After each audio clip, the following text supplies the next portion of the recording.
শুক্রবার হলে তো মুরগি মাংস যারা শহরে থাকে এগুলো শুক্রবার হলে বিশেষ একটা দিন। তো গরু মাংস তো একটা না খাইতে আসছি বা এখন আর মনে করো না। পরে মোরগ আনছে আজকে কক মোরগ, তো কক মোরগ কুড়ি আর কি। আসসালামু আলাইকুম, কেমন আছেন সবাই? আশা করি ভালো আছেন। তো মুরগি আনছে রাতে কুড়ি রেখেছি আর কি, সকালে ভাগামো। তো মশলা একটা যা কাঁঠালে বেশি সিদ্ধ করে রাখছিলাম, কয়টা কাঁঠালে বেশি দুইটা আলু দিয়ে কক মোরগ রান্না করলে অনেক মজা। তা আমার বাসাতে আবার খায় জন্য বেশি পছন্দ করে কাঁঠালে বেশি।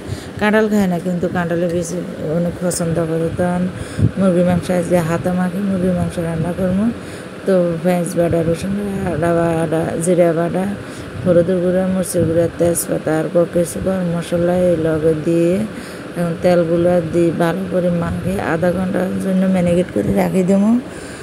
তো আর কি এখন ভালোভাবে যখন প্রত্যেকটা মাংস গায়ে লাগে তো ভালো করে মাখি। তো একটু হাত ধুয়ে ডাকি রেখেছি, আধা ঘন্টা পরে আমি চুলাত বসাই দিচ্ছি আর কি।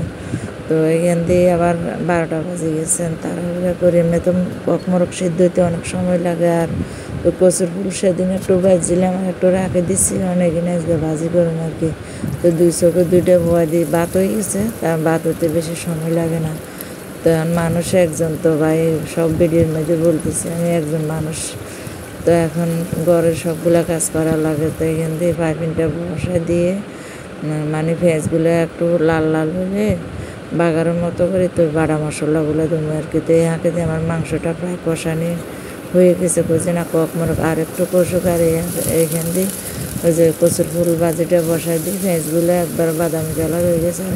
পেঁয়াজ বাটা, আদা একটু বাটা আর এগুলো ভাজি করতে কচুর ফুল, কচুর শাক, এগুলো গরুর মশলা সব দেওয়া লাগে। আর কাঁচামরিচটা ওই লগে দেওয়া ছিল, কচুর ফুলের লগে। আর একটু লাল মরিচের গুঁড়া দিয়েছি, নিজের বাড়ির মরিচের গুঁড়া, এই জন্য। আর ওই যে এখান দিয়ে কষানি হয়ে গেছে আমার মাংস। পানি কতগুলো বাইরেছে দেখছেন, আমি একটু পানিও দিই নি। তো ওই যে আলু আর কাঁঠাল বিচিগুলো দিয়ে দিছি।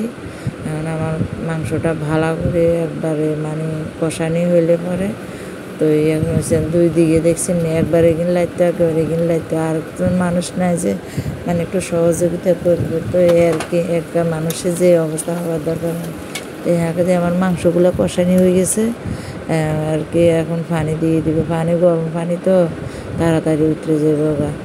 মাংস একবার খাবার মতো করে কষানি করে এলেছে, কারণ কক মোরগ এমনিতে শক্ত।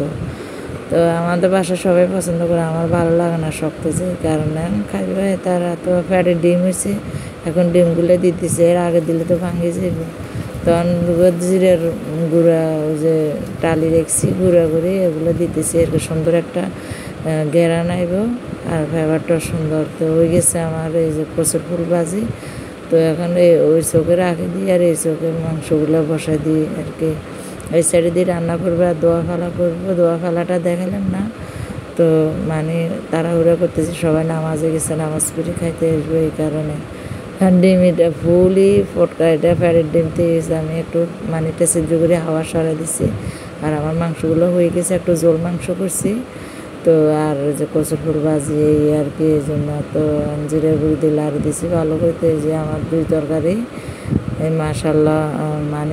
এখন সবাই খাইতে আসবে। আজকের মতো এই পর্যন্ত, আল্লাহ হাফেজ, ভালো থাকবেন, আসসালামু আলাইকুম।